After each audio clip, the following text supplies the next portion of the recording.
हमारे महले में एक शेख साहब किराएदार होकर आए। वो मुल्तान के इलाके से थे और नमक के कारोबार से वाबस्ता थे।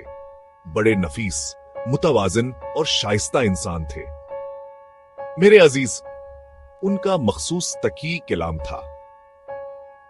अक्सर मॉर्निंग वॉक के दौरान इनसे मुलाकात हो जाती।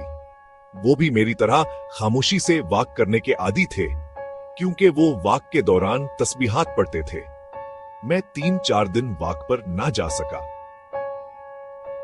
5वें छठे दिन मुलाकात हुई तो उन्होंने खिलाफे मामूल तस्बीह लपेटकर जेब में रखी और मुस्कुराते हुए बोले, मेरे अजीज, आज मेरे साथ चलें, अपने हाथ से चाय पिलाता हूँ। मैं इनके साथ चल पड़ा।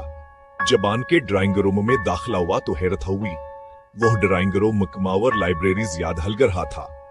दीवारों पर कीमती तारीखिया व कदीमी किताब सजी थे, गुया अलम का एक खामोश खजाना हो। वह मुझे वहां छोड़कर कुछ न में चले गए। मैंने कुतब पर निगाह डालना शुरू की। वाकई नायाबावर कीमती जखीरा था। मुताला के मेज पर तसूफ से मुताल्लिक चंद किताबें खली पड़ी थी। साथ ही एक नोट टबका और उसके बीच में पेंसिल रखी थी। यूं महसूस होता था जैसे वहां भया बहन नोटिस लिखते हुए उठे हों।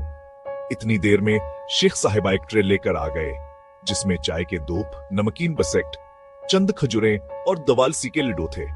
गुफ्तगू का आगाज हुआ वन की इल्मियत, सादगिया और गहराई का अंदाजा होता चला गया। सवालु जवाब, दीनावर जिंदगी के मौजूआत पर बात चलते रही। फिर अचानक है कहने लगे, मेरे अजीज, जिंदगी में एक सवाल ऐसा था जिसका जवाब मैंने इन किताबों में बहुत तलाश किया। जवाब मिले भी, मगर दिल को वो सुकून न मिला। एक दिन मुलाजिम छठी पर था। मैं खुद बेकरी का सामान लेने मार्केट चला गया। पैदल जा रहा था कि एक 6-7 साल का बच्चा मेरे आगे आगे चल रहा था। गौर किया तो इसके जूते टूटे हुए थे। मैंने आवाज देकर इसे रोका। वो मेरे पास आया। मैंने पूछा, बेटा, तुम्हारे जूते क्यों टूटे हुए हैं? इसके जवाब ने मुझे अंदर तक हला कर रख दिया। वो बस इतना बोला, मेरे अबूजी फोत हो गए हैं, और खामोश हो गया। मैं चंद लम्हे मबहूत रहा, फिर उसका हाथ थामा और कहा, चलो बेटा, मैं तुम्हें जूते ले देता हूँ। मैं उसे जूतों की दुकान पर ले गया। दुकानदार से कहा, इस बच्चे को सबसे अच्छे जूते पहना दो। बच्चा जूते पहनकर खुशी से खुल उठा। मैंने इसे कुछ नकद रकम दी और खुदा हाफिज कहकर चल दिया। चंद लम्हों बाद वो बच्चा दौड़ता हुआ मेरे पीछे आया, मेरी टांगों से लपट गया और पूछने लगा, आप अल्लाह हो?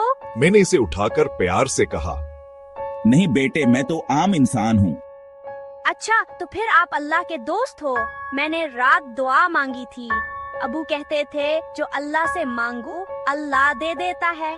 मैंने कहा था, अल्लाह जी, मेरे जूते टूट गए हैं, मुझे नए जूते दे दो। ये सुनकर मैं शिद्दत जज्बात से कांप उठा। आंखों से आंसू बेअख्तियार बहने लगे। शेख साहब रुक गए। उनकी आंखें नम थी। बोले, इस दिन मुझे समझ आया कि अल्लाह का दोस्त बनना कोई मुश्किल काम नहीं। किसी यतीम के सर पर हाथ रख दो, किसी बीवा की मदद कर दो, किसी मोहताज की जरूरत पूरी कर दो, बस यही दोस्ती है। वो बार बार दोहरा रहे थे, मेरे अजीज, अल्लाह का दोस्त बनना बहुत आसान है, बस कोई कोशिश तो करे। अहबाब गिरामी, बेशक दूसरों के काम आना है जायका खिलाकी खूबीन है, बल्कि कर्ब इलाही का जरिया है। हम अल्लाह की दोस्ती वलायतावर कर्ब के बड़े बड़े रास्ते ढूंढते हैं, हालांकि वो हर रास्ता हमारे अर्द गिर्द बखरा हुआ है।